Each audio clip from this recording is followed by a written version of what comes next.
Hello and welcome back to Did I Solve Something? This is part 4. So if you haven't seen the last 4, go watch them to figure out why. But this episode is called Prime Distribution. Now, here's the thing about prime distribution is that for a long time, people have thought that there's no routineness to primes. Like, twin primes exist, what's up with that?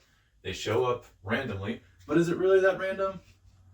Experts say not as random as people would think, and I'm about to quell some of that debate with this video is what I'm seeking to do. So this goes into the stack sequence. So for calculus nerds, let me write that equation again, and I think I'm writing it right. I really could care less. I don't know calculus. But you have a n equals AO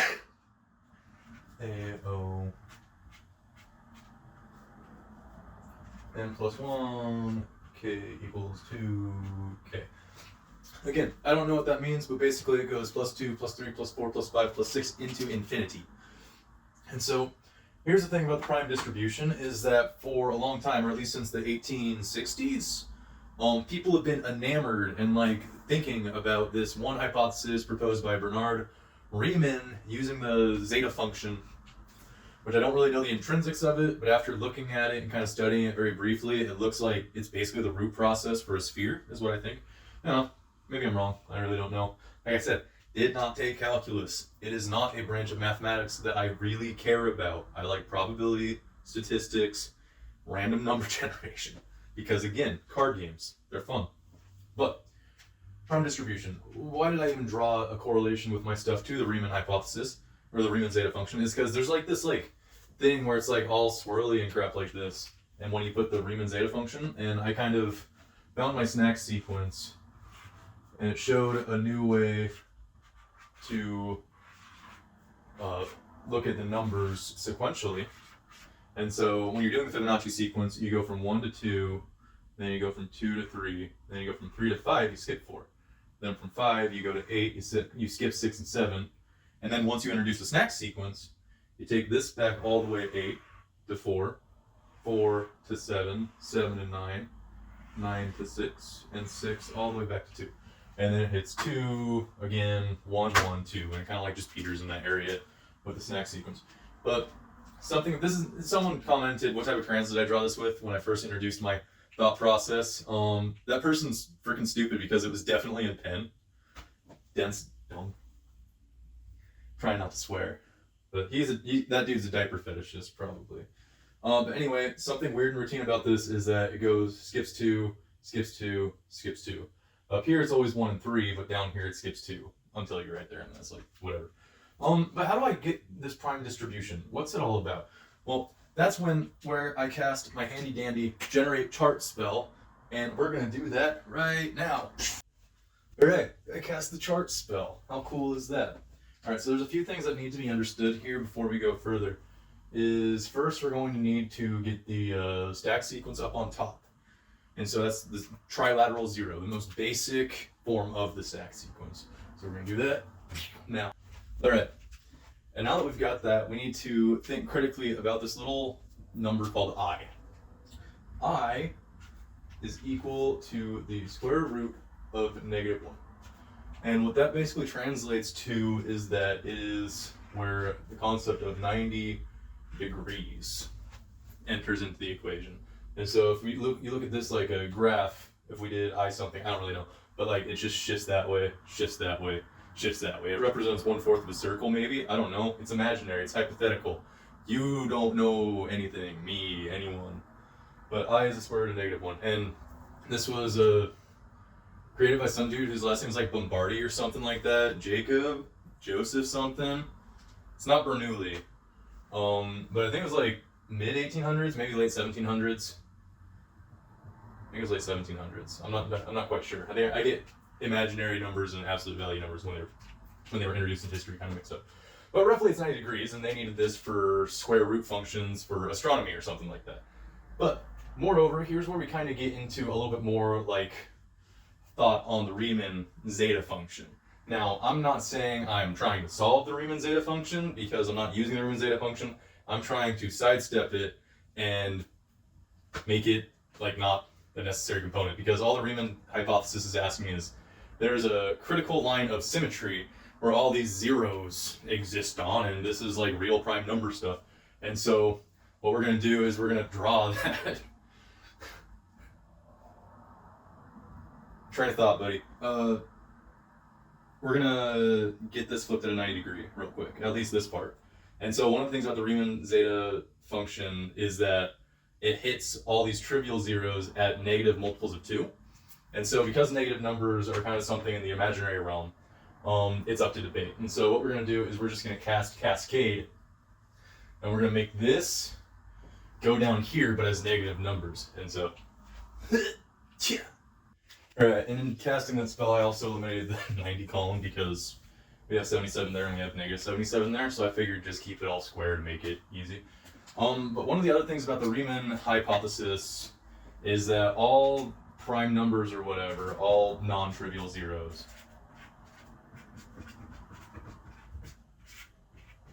exist on like line of symmetry.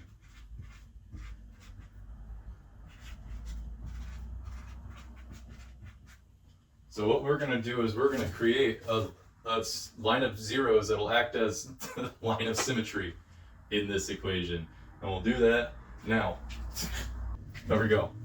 Now we've got a line of zeros that just goes diagonal. And then now what we're going to do is we're going to take this process right here. This process, this plus 2, plus 3, plus 4, plus 5, plus 6, plus 7, plus 8, plus 9, plus 10, plus 11, plus 12. And we're going to do that to every single one of these numbers. And we're going to start, bam! All right. And now we're going to fill out numbers surrounding these zeros. All right. And now let's go 5 there, 5 there. And now the 9s. And now I'm just going to step off camera and cast the rest of the spell.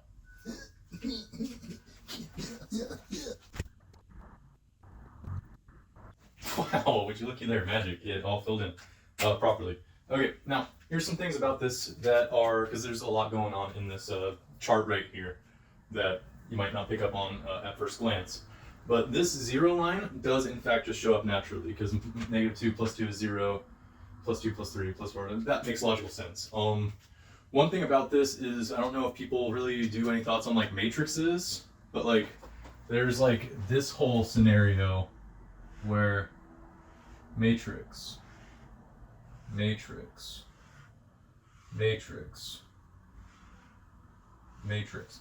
And so it kind of like does that with every single one, where you've got your positive and your negative on either side, and then this bottom 0 is connected to the next matrix. And it just kind of like keeps rolling down, rolling down. Another thing about this that's interesting is this number right here is always this plus this, right? So like 3 plus 4 is 7. 4 plus 5 is 9. And if you do notice, everything on this side is flipped symmetrical, on this side is just the negative numbers. Now, there's some other things going on as well. For instance, negative 2 to 2, negative 5, 0, 5, negative 9, negative 3, 3, 9. And so this increases by 6 each step, this increases by 7, by 8, by 9, by 10, and so on and so forth. One really interesting thing to note is that on even additional patterns, so like right here, negative 20 plus 8 is negative 12, negative 12 plus 8 is negative 4, negative 4 plus 8 is 4, 12, 20, and so on and so forth. So every single one of these even numbers that go up in incremental bits, it's split up on their symmetrical line with negative half of it and positive half of it. And I think that aids into some level of logic as to why every even number is divisible by 2. And then every single natty odd number hits this 0 going through. So like right here, you got negative 65, negative 2, negative 39, negative 26, negative 13, 0, 13, 26, 39, 52, 65. So it's odd, it's interesting, I think. But moreover, how does this become the distribution of prime numbers? Why is this something that should be considered for solving the Riemann hypothesis, or at least disproving it, or whatever, invalidating it, I guess? Well, let me go ahead and circle every single prime number that gets, or underline every single prime number that gets generated by this system across all these numbers. Bam, bam, bam, bam. Bam, bam, bam, bam, bam, bam, bam, bam. Okay, so see, in this entire run from 0 on towards infinity, if you plug in the stack sequence, So again, for calculus people, if you need the calculus of what's going on, I still don't even know if I'm writing this right. This was ChatGPT that helped write the calculus equation. But again, I could not care less about calculus. That's an equal sign. That's an equal sign. N plus 1. That's the calculus of what's going on. Those are the only two prime numbers that generate. Those are the only two prime numbers that generate. -5, if you apply that sequence to it, never generates a single prime number. Only two prime numbers, only one prime number, only one, or two, anyhow. And here's what I found so far with this sequence, and it's predictable. It's routine. I've checked this into 1,000 places at least.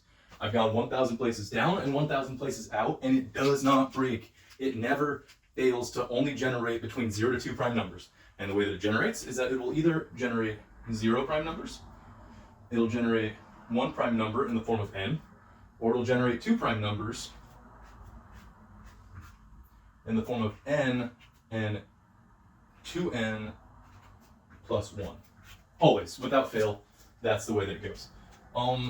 Is there anything else on this specific table that I want to show before I just go into the distribution of prime numbers that I found specifically, like listing them out? No. No, that's probably fine. This has a lot of squares in it, -5, because you get 4, 9, and 49. 49. Yeah, these are all, it's just symmetrical. It's just freaking symmetrical. It's symmetrical is the thing. It's interesting. I think it's cool. But now we're going to just cast my spell, and we're going to number list the distribution of prime numbers in order from start to finish until I feel like I've done enough. All right, and here's the first 44, 43. I like to start with 0 for a lot of my stuff, especially when you're dealing with 0. I cast the line of the spell of not straight lines because, again, my yardstick is not a straight edge, it is a curved edge. And I am most unhappy about that specific situation. But here's some interesting things to know. The first prime number that shows up is 13, or the first one by itself is 13. Everything else is, two numbers, a 0, two numbers, 1, 1, 1, 1, 0, 2, 0, 1, 1, 1, 0, 1, 1, 1, 1, 1, 0, 2, 0, 0, 1, 0, 0, 2, 1, 1, 0, 1, 0, 1, 1, 1, 0, 1, 0, 2, 0, 1, 1, 0. And it's really interesting that it's 13, because 13 to me is like exceptionally like primey, I guess. I don't know, it's like, to me 13, 17, and 7 are all like very specifically connected. 13 is connected to 7 because of quaternary, because in quaternary, which is base 4, 7 is represented by 1 and 3, 13. And so when you do the digital reduction or digit sum of it all, 1, 3 is the first, 13 is the first time that you add up to 4 in quaternary. And so my thought in like number basis is like the additive properties is more to do with the primitude of numbers than just like 4 is 2 squared. Okay, but if you look at like the freaking reciprocal of 49, you get 0.0204, 0.8, 16, 32, all the way. Just the reciprocal of 49 gives you the entire exponential structure of 2. Now 7 being the fourth prime number, it makes you wonder, well, maybe that 2 isn't so natural. Maybe we divided it out of that first and we just use that as our pretty much simplest measurement.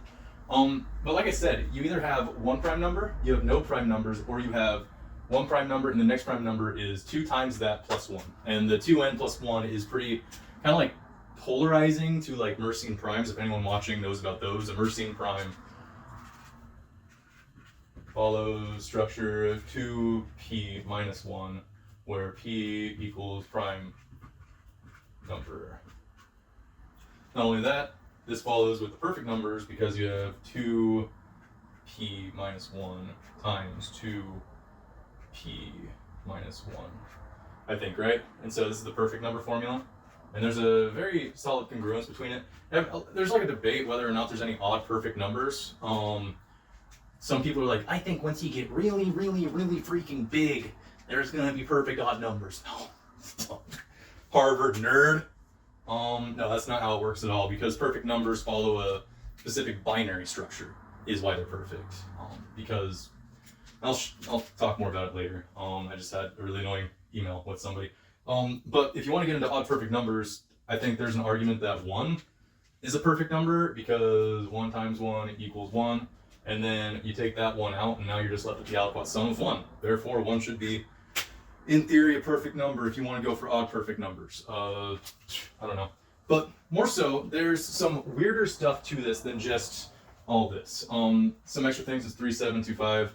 So those are the 4 prime numbers that are the single digit ones. It's not like this will only 7 will only show up once. 7 also shows up there. 13 also shows up there. And typically things will show up twice. Not every prime will show up twice, but certain ones will show up twice. Like I think 23 only ever shows up in pairs, which is really interesting to me. Same with 11. And I think that has something to do with quaternary as well, because in quaternary, 23 is 11. You kind of see a halving thing going on right here, going from 61 to 31. I know they're prime numbers, so there's not technically halves, but it goes from 6 and 1 to 3 and 1. I mean, that's like about as halfway as you're going to get, but you get kind of this inner switchingness with 13 and 31 right there. Once it crosses 29, you find 31 at 13, which in quaternary, 31 is 13, or 13 is 31, however you want to say it. I'm kind of rambling, I've studied this a lot. You see 73 and 37 kind of pop up next to each other, which is interesting. Anybody who's a fan of Christian numerology should take comfort in that or whatever. But yeah, there's a few other things. I want to show some of the deeper stuff because I've taken this pretty far. I've taken this whole thing pretty freaking far, man. Can I just magic erase it? Yeah. This episode is not sponsored by Magic Eraser, but it's a hell of a product. It's just, I don't know, it's like hot dogs. I don't want to know how it's made, but I'm happy that it exists. And so like, for instance, we're going to go for the 93 through the 107th numbers on this process that I found.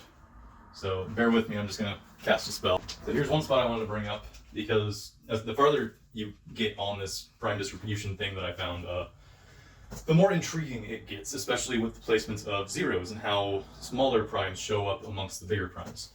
And so right here, you see 191, 193, 197, 199, and split right in the middle of all of them is 97, and the series ends at the 97th mark, when you take into account 0 is where it starts.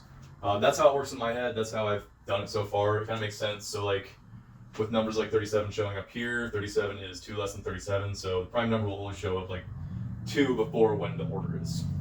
That makes sense with how the math kind of organizes itself. So you get all this, but then once you get to 99, you get 101. And again, if you were to start this at 1, this 101 would be at the 100 mark. So it's really up to your own discretion. I'm not really someone who cares that much. But you go from 0 to 101, 0, 103, 0, to 11. Because there aren't any prime numbers from 200 to 209, I believe. And then you go 0, 107, 0, 109, 0. And so it kind of like repeats this process, but at a much further along point, which is fascinating to me. And the other series, because it's like something to do with the zeros in the magnitude of numbers is kind of what it is. And so let me do one more spell before we end, this is a long video. There we go. And so when you get to really big numbers, you start noticing the magnitude of certain other numbers in this thing that I've discovered. So you have 839 showing up, and on one side you have 4 zeros, and on the other side you have 6 zeros before you wind up at 1693. And just to remind everybody who's still watching how mind-boggling this whole thing is that the way that you get to this position, you get this prime number as the only prime number generated in the entire infinite series, is by taking the number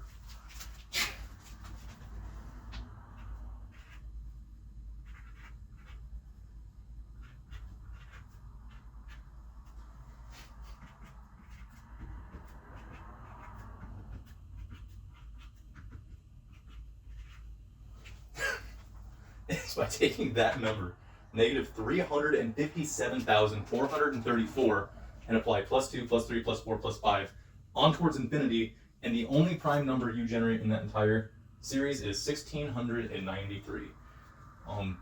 There are other methods to getting this prime number distribution. One of them is the triangle number formula. One of them is the triangular, so triobular, trilateral, and triangular all do the same thing pretty much. But this is the one that I think is the most stable, and it has everything to do with the binary elements of the numbers 5. No, not 5. Well, yes, 5. Yes, 5. It's got everything to do with the actual. I already erased everything that's pertinent for that. So later on, we will get into the binary signature of certain numbers, and it's the ones directly one before perfect numbers. So if you're still watching and you are enjoying my content, I know it's kind of dry because it's just number theory, but if you're enjoying my content, please subscribe, like my video, and if you feel inclined to comment, feel free. Just know that if you're a rude person, I will be rude right back to you, because there's no reason for it in this climate that we live in. Alright, thank you for watching and have a great rest of your day.